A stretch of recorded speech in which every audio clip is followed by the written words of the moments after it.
Hello my dear student, ये video है 12th class के स्टूडेंट के लिए और ये एग्रीकल्चर केमिस्ट्री का 2020 है ना। 2020 का ओल्ड पेपर है जिसका हम कुछ पार्ट जो है जो प्रश्न संख्या 8 से 3 तक देखेंगे और आपके एग्जाम में 8 क्वेश्चन जो है 8 नंबर का है, 8 से 13 तक है ना। उसका थोड़ा सा देख लेते हैं कि किस प्रकार से जो है आपके एग्जाम में क्वेश्चन आते हैं। ठीक है, यदि आप 12th क्लास के स्टूडेंट हैं तो आप मुझे 9993474981 इस नंबर पर आप क्या करना है, आपको व्हाट्सअप करना है मुझे और लिखना है 12th एग्री। ठीक है, ये लिख के यदि आप 12th के स्टूडेंट हैं तो, और यदि आप एग्ज़ाम ठीक है लिखित परीक्षा देंगे आगे फ्यूचर में। चलिए आगे बढ़ते हैं।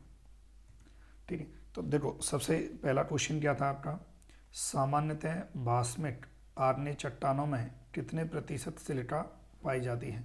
तो इसको कुछ नहीं करना था, आपको ऐसे लिखना होता है कॉपी में, जैसे उत्तर और उत्तर 1 है ना, 1 का उत्तर। अब यहाँ आप कंटिन्यू लिखेंगे इसका आंसर, टेबल ये पूरा नहीं लिखना है, क्वेश्चन नहीं लिखना होता है, टेबल ये लिखेंगे 45 से 55, पीछे आपने लिख दिया प्रतिशत है ना। ये लो, ये आपका जो है 8 नंबर कंप्लीट है। ठीक है, क्वेश्चन नंबर 2 है आपका, एजेटोबैक्टर की किन्हीं 2 प्रजातियों के नाम लिखिए। एजेटोबैक्टर की क्या है, किन्हीं 2 प्रजातियों के नाम लिखिए। तो नाम लिख लेते हैं। देखो आपको क्या लिखना है, जैसे ऐसे भी लिख सकते हो आप आंसर 2। ठीक है, ऐसे भी लिख सकते हो कॉपी में।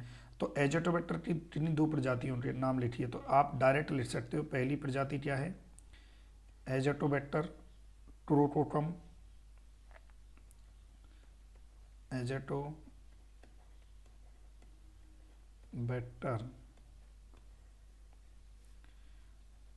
क्रोको, थोड़ा राइटिंग की दिक्कत आ जाएगी यहाँ पर, क्रोकोकम ध्यान रखें।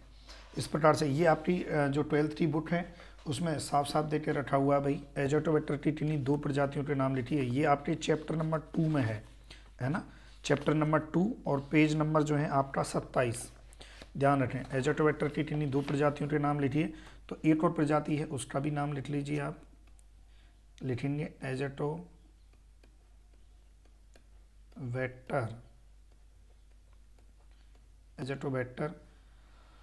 और लिख लीजिए इसमें एजल्स लिख दीजिए ना, या इंडिकम लिख दीजिए। ये सभी पांच प्रजाति होती हैं आपकी 12th की बुक में, तो इसमें से आप लिख दीजिए इंडिकम, कोई भी आप लिख दीजिए इसमें से। ये कंप्लीट है आपका, अब आपको 1 नंबर मिल जाएगा इसका।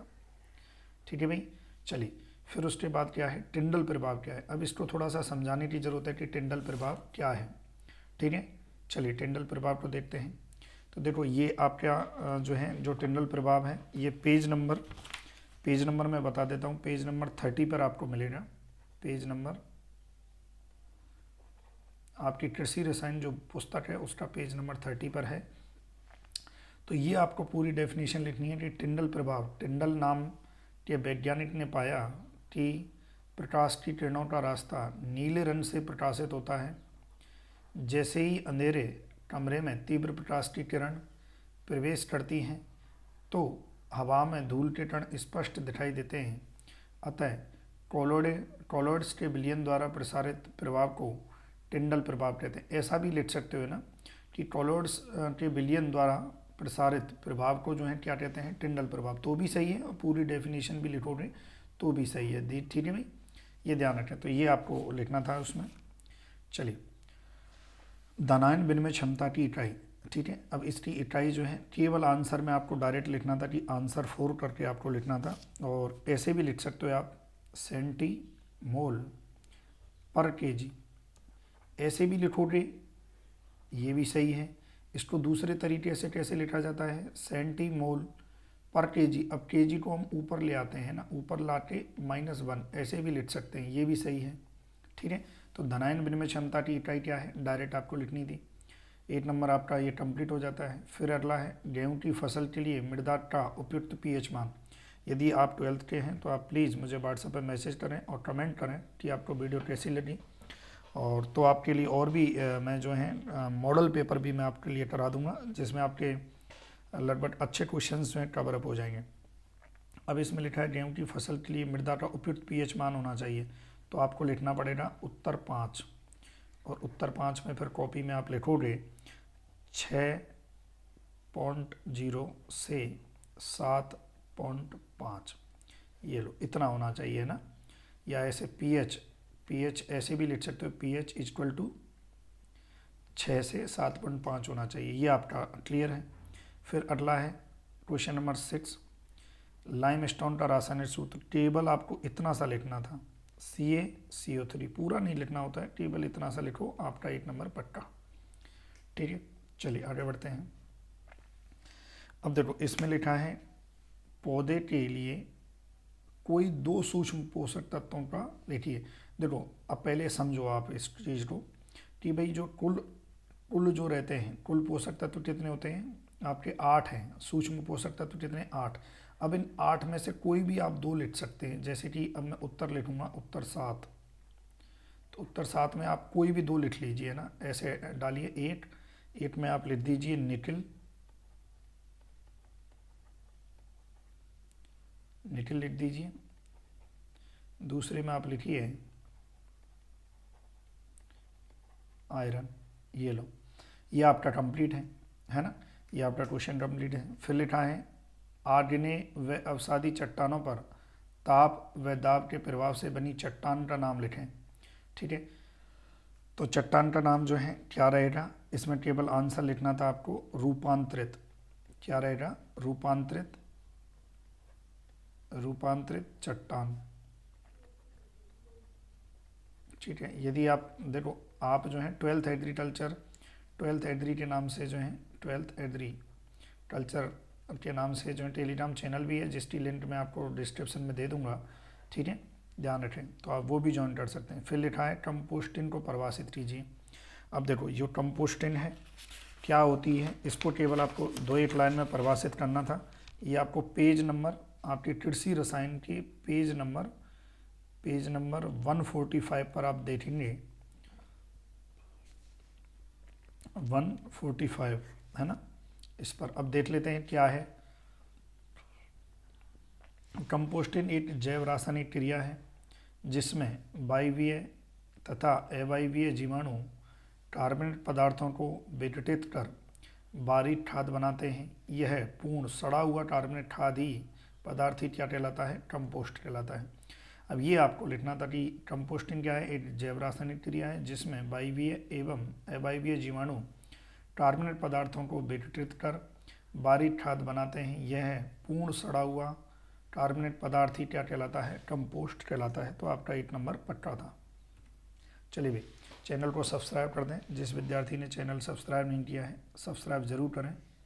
चलिए, ह्यूमस की धनायन विनिमय क्षमता लिखिए। अब देखो इसमें जो है ह्यूमस की धनायन विनिमय क्षमता लिखिए। अब आपको क्या लिखना था? उत्तर 10 या आंसर कैसे भी लिख सकते हो ना।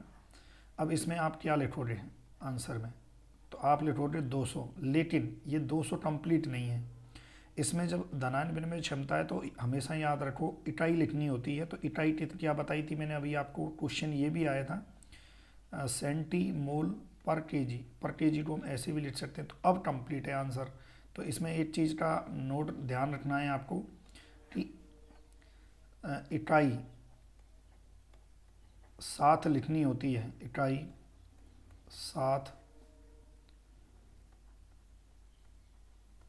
लिखनी होती है।